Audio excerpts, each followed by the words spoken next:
Hey, all my Crimsonites, and welcome to the Crimson Cure channel, where we embrace our femininity, increase our womanly values, and celebrate our brothers. So join me on our feminine journey to learn, heal, and grow.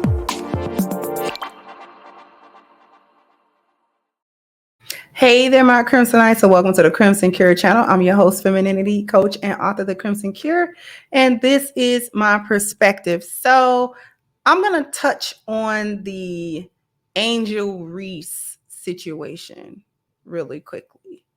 For those of you who don't know, and I don't follow any NCAA anything, but I know it was just March Madness. And so March Madness means that all of the basketball teams, the men and the women's teams, are going heads up, to see who's going to win the championship or whatever. And so for the women, there was LSU, the team to which Angel Reese belongs to, and Iowa, the team to which Caitlin Clark belongs to, played in the championship.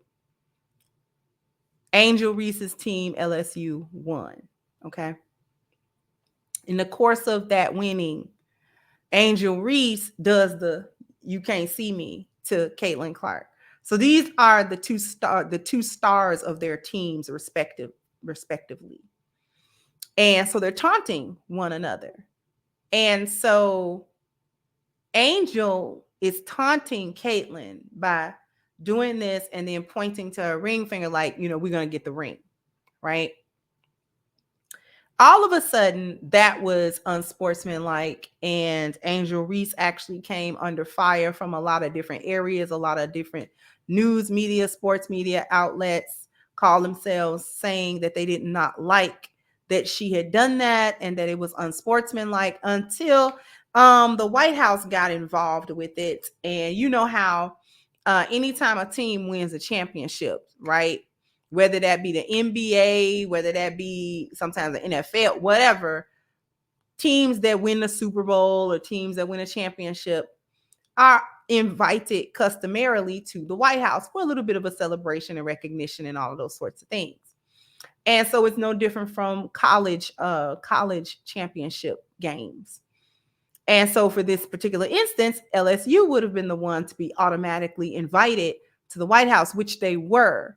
Now, the whole situation kind of broke down with that a little bit because Jill Biden thought that it was prudent to say out loud that she thought that Iowa should have also been invited along with LSU to the White House because both of them played such a wonderful game. So I'm going to read you a little bit of an article just for you to get caught up a little bit. Let me go ahead and share my screen with you. Okay. So LSU's Angel Reese rejects Jill Biden's apology, saying her team could go to the Obamas instead. So she's being flippant. This is Angel Reese. Okay. So LSU's women's basketball star Angel Reese says she doesn't accept First Lady Jill Biden's apology for suggesting the Iowa Hawkeyes women's basketball team should get to visit the White House as well, even though Iowa lost to her Tigers in a championship game. I'm not going to lie to you. I'm not going to accept the apology. Reese told Paper Routes I Am Athlete podcast on Wednesday. You can't go back on certain things you say. Reese added that instead of going to the Biden White House to celebrate their win, she and her teammates could go to the Obamas instead. She continued, you felt like they should have come because of sportsmanship, right? They can have the spotlight. We'll go to the Obamas. I'm going to see Michelle. I'm going to see Barack. All right. Reese added that the First Lady was supposed to visit LSU's locker room before the game, but they turned her down because President Joe Biden had put someone else to win the national championship. He didn't even put us in his bracket, she noted. Biden watched Sunday night's game from a box as Kim Mulkey's Tigers took down Caitlin Clark and the Hawkeyes 102-85. Following the game, Biden told ESPN she wanted to invite Iowa to the White House to celebrate the game and the Tigers win. I know we'll have the champions come to the White House. We always do. So we hope LSU will come. Biden said during a speaking engagement at the Colorado State Capitol in Denver on Monday. But I'm going to tell Joe I think Iowa should come too because they played such a good game. Reese then shared Biden's comments, calling them a joke. Critics pounced on Biden's comments, suggesting there was a double standard and noting that the Tigers are a mostly black team while Iowa's players are primarily white. By Tuesday morning, Biden's press secretary walked back the First Lady's invite. Her comments in Colorado were intended to applaud the historic game and all women athletes. She looks forward to celebrating the LSU Tigers on their championship win at the White House. So I'm going to stop sharing. Now, I have to admit that I agree with Angel's sentiments here because I don't like the Bidens, no way. You said what you said. Everybody got to come when we win. Now, from what I understand, this is the first time that LSU's basketball program has won a championship. Somewhere I read that it's the first time that for the men or the women for their basketball program. I don't know how true that is because I don't follow it. And so therefore, if this is the first time that LSU's basketball program has won a championship, whether it's for both the men or the women's program or just the women's program, then why do they have to share the spotlight with the losers? Y'all lost. Nobody else invites the losers to the team. Y'all lost. Nobody is inviting the losers to the White House. Okay? You should have won. You wanted to come to the White House, should have won the game. But you didn't. So you don't get the perk of the winner, right? You're not supposed to get the perk of the winner. Angel, like I said, came down with, there was a lot of little bit firestorm going on because of what she did.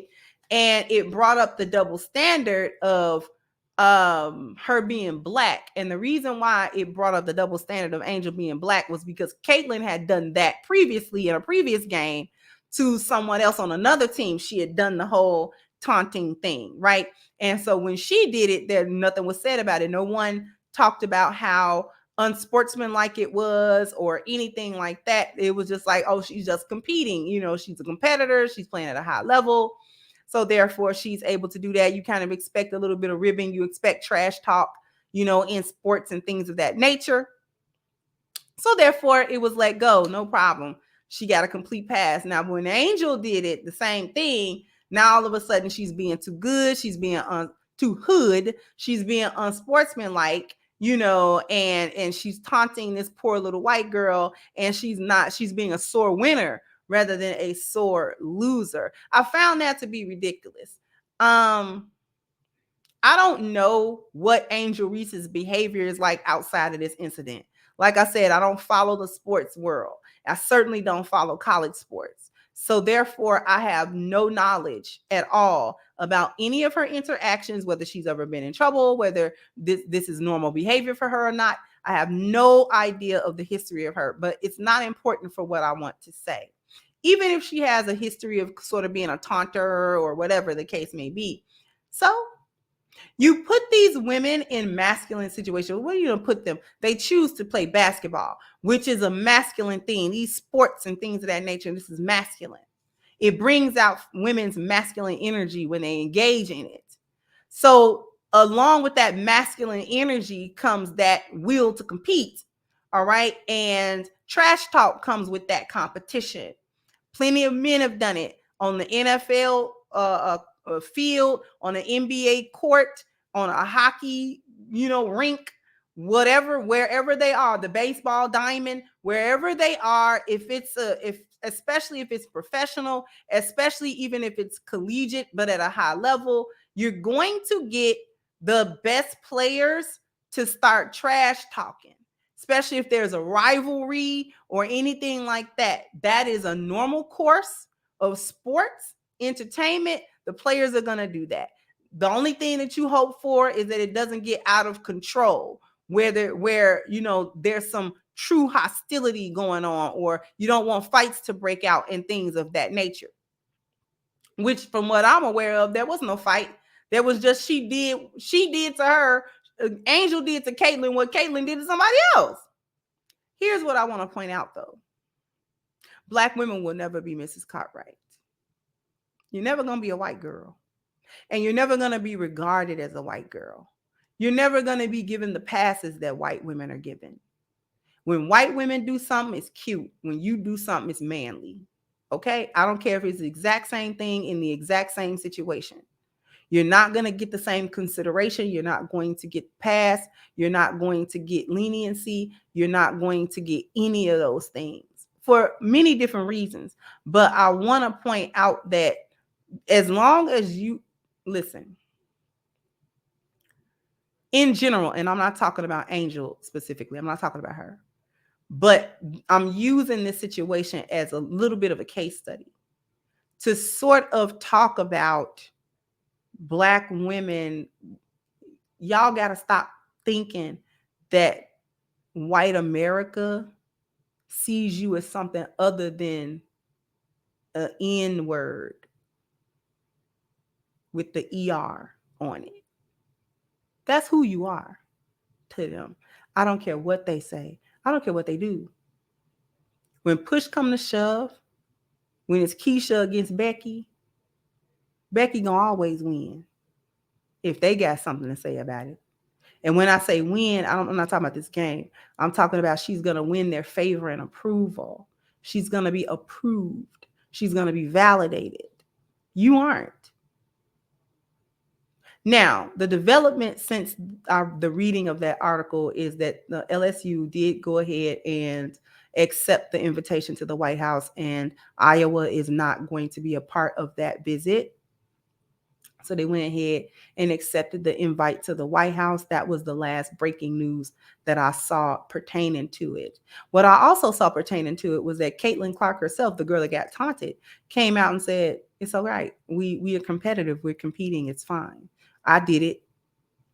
Nobody said anything. Okay.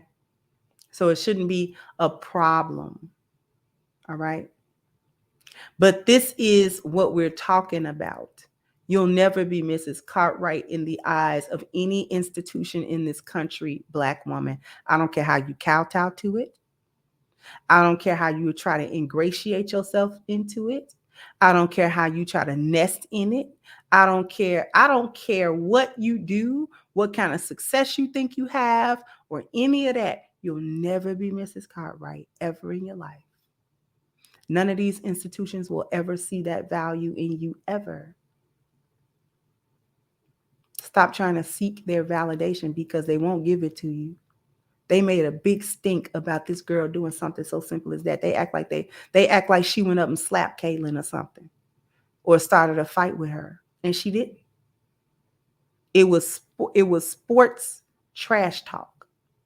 Ha ha, we won, and you didn't. Ha ha. They're in a masculine space. They're doing masculine stuff. Y'all need to fall back. But this is what it is. Now you have Angel, like, y'all always call me hood and y'all always say I'm doing too much, and this and that, but I'm going to be who I am. I'm going to say this on the back of what I'm saying too. Stop thinking that being hood is being Black. Being hood and ghetto and uncouth is not the definition of being Black, or it shouldn't be. Unfortunately, that is what our culture has turned into. What she's saying is she don't want a code switch. My issue is, why should our code be so bad that we would need to switch in other people's company? Being hood, ghetto, loud, or whatever it is, and I'm getting that from her mouth. It was another article I read where she was saying how everyone accuses her of being too hood and too ghetto and too loud and things of that nature. So stop doing that. And being classy isn't being white. It's being feminine and classy. And you can be just as aggressive on the basketball court as you need to be. And when you're not on that court, you're a lady. It's as simple as that. And I'm saying that at the same time of not seeing nothing wrong with doing this, the little you can't see me stuff. I need Black women to take lessons from the things that go on around them and don't just pinpoint focus on the actual event itself, but extrapolate what that event represents. They don't like you. They never did. They never will. They don't like you no more than they like Black men. They don't like you no more than you like Black men. How about that?